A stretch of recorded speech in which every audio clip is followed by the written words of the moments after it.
Hai, perkenalkan nama saya Laila Qadriyah dengan NIM 2005510056 dari kelas Manajemen C1. Di sini saya akan menjelaskan tentang manajemen risiko hukum. Risiko hukum adalah risiko yang timbul akibat tuntutan hukum dan kelemahan aspek yuridis. Risiko ini timbul antara lain karena ketiadaan peraturan perundang-undangan yang mendukung atau kelemahan perikatan, seperti tidak dipenuhinya syarat sah kontrak dan pengingatan agunan yang tidak sempurna. Jadi, manajemen risiko hukum adalah risiko yang timbul karena ketidakmampuan manajemen perusahaan dalam mengelola munculnya permasalahan hukum yang dapat menimbulkan kerugian atau kebangkrutan bagi perusahaan. Yang selanjutnya ada indikator penting dalam risiko hukum. Yang pertama ada faktor litigasi. Litigasi adalah proses menyelesaikan perselisihan hukum di pengadilan di mana setiap pihak yang bersengketa mendapatkan kesempatan untuk mengajukan gugatan atau bantahan. Yang kedua ada faktor kelemahan perikatan. Perikatan adalah hubungan antara dua orang atau lebih dalam lapangan harta kekayaan di mana satu pihak mempunyai hak dan pihak yang lain mempunyai kewajiban atas suatu presentasi. Yang ketiga ada faktor ketiadaan perundangan. Produk yang dimiliki bank atau transaksi yang digunakan bank akan mengakibatkan produk tersebut menjadi sengketa di kemudian hari sehingga ada potensi risiko hukum. Risiko hukum dapat timbul karena telah terjadi terlebih dahulu risiko kepatuhan. Misalnya, pengingkatan agunan tidak dilakukan sesuai peraturan perundang-undangan yang berlaku. Dapat juga risiko hukum timbul karena risiko operasional terlebih dahulu. Misalnya, petugas bank telah lalai melakukan pengingkatan jaminan dengan sempurna. Risiko hukum yang disebabkan oleh risiko kredit. Misalnya, pemberian kredit didukung oleh jaminan milik pihak lain yang pengikatannya tidak dilakukan secara memadai. Pada dasarnya tujuan penerapan risiko hukum adalah untuk melindungi bank dari aspek risiko hukum dan diperkirakan dapat membahayakan bank. Sehingga dalam melaksanakan kegiatan usahanya, bank perlu menetapkan suatu pedoman pengamanan risiko hukum terhadap setiap transaksi perbankan maupun kegiatannya. Oleh karena itu, maka bank dituntut untuk menetapkan kebijakan hukum yang mendukung usaha-usaha bank namun tetap memperhatikan keamanannya. Keberhasilan pengendalian risiko hukum ini dapat membuat bank beroperasi secara sehat dan efisien tergantung pada keamanan penerapan risk management system secara konsisten, yaitu mencakup identifikasi, pengukuran, pemantauan, dan pengendalian risiko, baik risiko eksternal maupun internal. Berdasarkan hal-hal tersebut, maka tujuan manajemen risiko hukum pada dasarnya adalah untuk memastikan tidak ada kelemahan aspek yuridis pada setiap kegiatan yang dilakukan bank agar terhindar dari segala tuntutan hukum karena ketiadaan atau kelemahan peraturan internal yang mendukung kegiatan bank. Yang selanjutnya ada unsur-unsur sistem pengendalian internal antara lain. 1.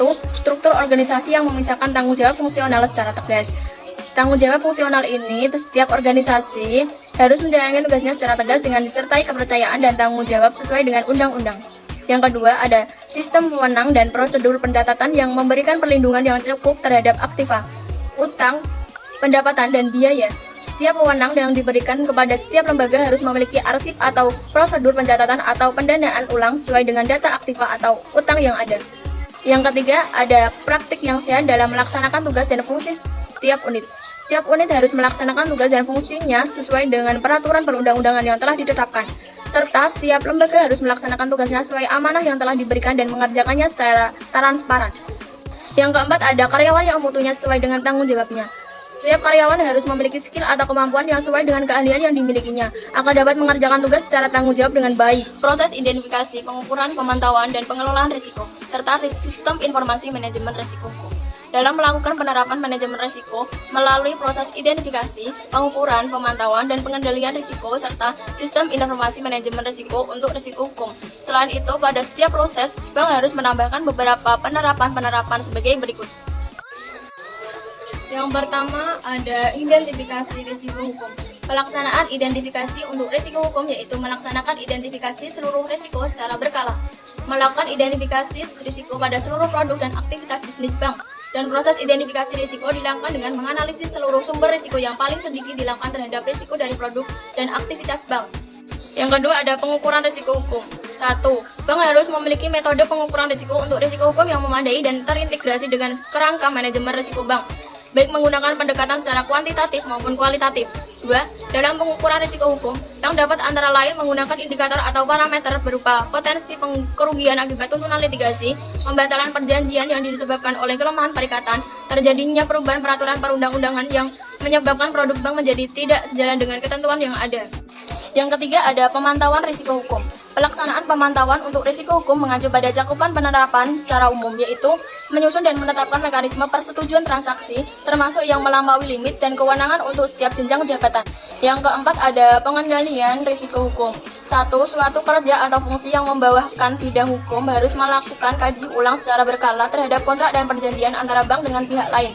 Antara lain dengan cara melakukan penilaian kembali terhadap efektivitas proses enforceability guna mengecek validasi hak dalam kontrak dan perjanjian tersebut. Yang kelima ada sistem informasi manajemen risiko hukum. Bank harus mencatat dan menata usahakan setiap kejadian termasuk proses litigasi yang terkait dengan risiko hukum berserta jumlah potensi kerugian yang diakibatkan oleh kejadian dimaksud dalam suatu administrasi data. Pencatatan dan penata usahaan data tersebut disusun dalam satu data statistik yang dapat digunakan untuk memproyeksikan potensi kerugian aktivitas bisnis bank pada periode tertentu. Yang terakhir ada fenomena kasus realita risiko hukum. Di setiap manajemen pasti akan mengalami yang namanya risiko, entah itu yang bersumber dari operasional sebuah perusahaan, baik dalam perjanjian dengan pihak ketiga, serta ketidakpastian hukum dan lain sebagainya. Kasus risiko hukum tidak hanya terjadi di setiap perusahaan saja, baik itu di lembaga ataupun di lingkungan sekitar kita. Pasti banyak terjadi penyelewengan yang dilakukan oleh beberapa oknum demi kepuasan individu maupun kelompok. Dan di setiap negara pun pasti pernah mengalami yang namanya manajemen risiko hukum hingga terjerumus ke dalam beberapa kasus yang ada. Selain di luar negeri, di Indonesia pun terjadi beberapa kasus risiko hukum. Beberapa kasus risiko hukum pada Bank Syariah Rania yang memiliki gross income sebesar 5 miliar. Bank ini merupakan model internal. Komite Manajemen Risiko telah menetapkan loss given event sebesar 15%. Sekian presentasi dari saya, kurang lebihnya mohon maaf. Terima kasih.